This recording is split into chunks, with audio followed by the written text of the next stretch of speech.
जैसा कि आपने पढ़ा होगा कि पूर्व व्याख्यान में या इस ऑडियो के माध्यम से सुना होगा कि पूर्व व्याख्यान में हमने दूत वाक्यम जो कि भास की रचना है के सामान्य परिचय जाना कि ये व्यायोग नामक रूपक है। नाटक को शास्त्रीय परिभाषा में रूपक कहा जाता है क्योंकि इसमें राम आदि पात्रों के रूप का आरोप अभिनेता करता है, इसलिए इसे रूपक कहा जाता है। इसके अतिरिक्त इसकी मूल कथा कहाँ से ली गई है इसके विषय में जाना कि महाभारत की कथा को आधार बनाकर यह नाटक लिखा गया है जो कि एकांकी है। और महाभारत से इस कथा में भास ने कौन कौन से मौलिक परिवर्तन किए उनकी चर्चा भी हमने विगत व्याख्यान में की और दोनों में क्या मूल अंतर है तुलनात्मक विश्लेषण भी हमने विगत व्याख्यान में किया। आज हम नायक जो इसका चरित्र चित्रण है उसके विषय में हम कुछ बात करेंगे। तो यह जो एकांकी है यह मुख्य रूप से दुर्योधन और श्री कृष्ण का चरित्र चित्रण इसमें किया गया है। कांचुकीय, सुदर्शन चक्र और धृतराष्ट्र भी थोड़े थोड़े समय के लिए मंच पर आते हैं। इसके अतिरिक्त संवादों के माध्यम से ही कौरव पक्षीय और पांडव पक्षीय लगभग सभी प्रमुख पात्रों की चर्चा संक्षिप्त रूप में हमें प्राप्त होती है।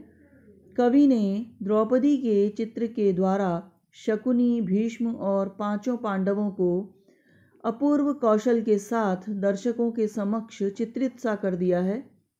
इसी प्रकार नाट्यकला की निपुणता से ही कौमोदकी गदा जो भगवान विष्णु की है, नंदक ये तलवार का नाम है, शार्ंग धनुष ये धनुष है, पांचजन्य शंख का नाम है, ये सब भी स्वरूप बिना मंच पर उपस्थित हुए दर्शकों के साक्षात अनुभव में आ जाते हैं।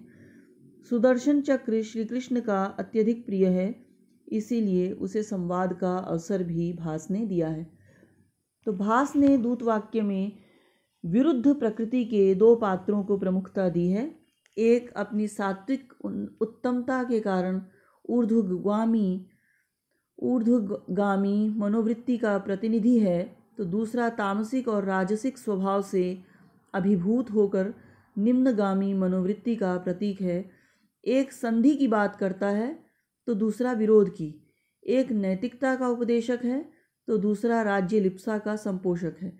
एक बांधवों से प्रेम संबंध की सराहना करता है तो दूसरा गर्वयुक्त होकर उसे नकारता है। पहले दिव्य गुण संपन्न भगवान श्री कृष्ण हैं तो दूसरा है अहंकार से परिपूर्ण उद्धत दुर्योधन। भास ने जिस प्रकार दिव्य गुणोपेत श्री कृष्ण को मानवीय गुणों से संपन्न दिखाया है, उसी प्रकार अनैतिक अशिष्ट दुर्योधन को भी मानवीय गुणों से युक्त चित्रित किया है। दुर्योधन का नायक दूतवाक्य जो है इसका नायक जो है दुर्योधन है, वह धीरोद्धत नायक है। धीर होने के साथ ही वह अहंकारी और गर्वीला है, वह दुर्विनीत, अशिष्ट और उद्धत है। तृतीय श्लोक में उसकी साज सज्जा और राजकीय शोभा का चित्रण किया गया है। अपने पांडव बंधुओं के प्रति उसके मन में किंचित मात्र भी प्रेम नहीं है।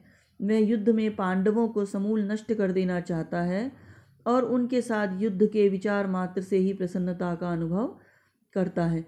मानवीय शिष्टाचार दिखाते हुए वह सभासदों को अभिवादन पूर्वक सादर आसनों पर विराजमान होने के लिए कहता है, किंतु अपनी दुष्टता का परिचय देते हुए श्री कृष्ण के प्रति आदर प्रदर्शित करने पर सभासदों के लिए दंड का विधान भी करता है।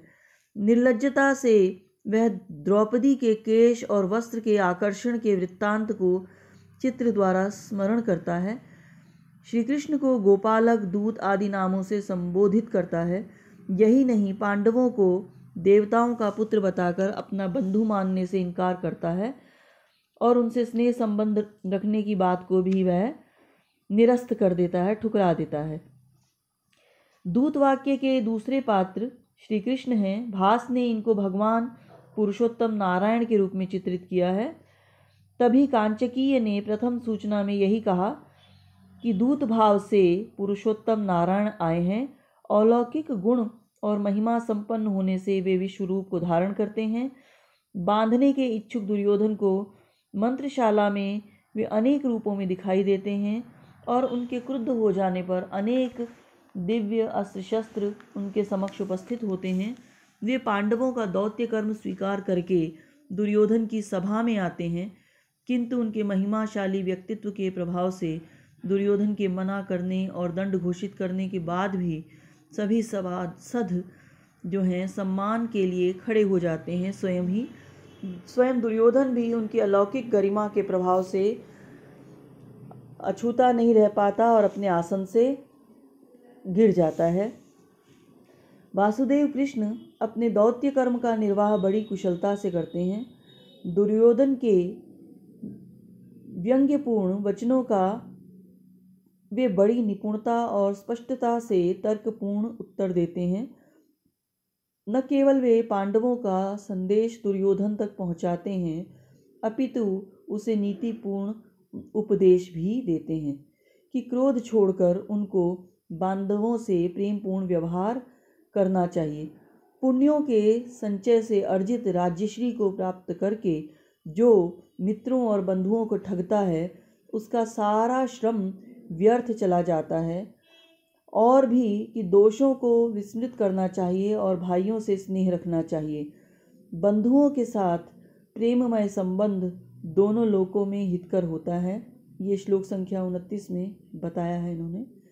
जब दुर्योधन किसी भी तरह उनके उचित परामर्श को सुनने और मानने को तैयार नहीं होता, तब वे उसे चेतावनी देते हैं कि हे धृतराष्ट्र पुत्र, मेरे कहने से तुम्हें आधा राज्य दे देना चाहिए, नहीं तो पांडव समुद्र पर्यंत पृथ्वी को अपने अधीन कर लेंगे। ये बात श्लोक संख्या 34 में कही है, आप इसे वहाँ देख सकते हैं। इसके बाद दुर्योधन के द्वारा उन्हें भला बुरा कहने पर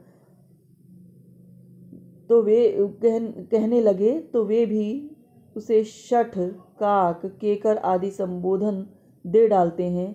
अनंतर रोष में आकर वे सभा से जाने की बात करते हैं। उनका यह व्यवहार उनके मानवीय स्वरूप का परिचायक है और बाद में सुदर्शन चक्र द्वारा समुदाचार की ओर ध्यान दिलाने पर वे शांत होते हैं। इस प्रकार दूत वाक्य में कवि ने वासुदेव में दिव्य और मानवीय गुणों का अद्भुत समावेश दिखाया है और दो परस्पर विरुद्ध चरित्रों का भास ने इस दूत काव्य में समावेश किया है। और ये ही भास की एक अद्भुत विशेषता है चरित्र चित्रण की। एक पूर्णतया सात्विक और एक पूर्णतया तामसिक और राजसिक स्वभाव से अभिभूत व्यक्ति है और इन दो परस्पर विरुद्ध चरित्रों को भास ने जिस प्रकार से चित्रित किया है, ये अपने आप में अनुकरणीय और अविस्मरणीय उदाहरण है। इसे ध्यान से पढ़ेंगे।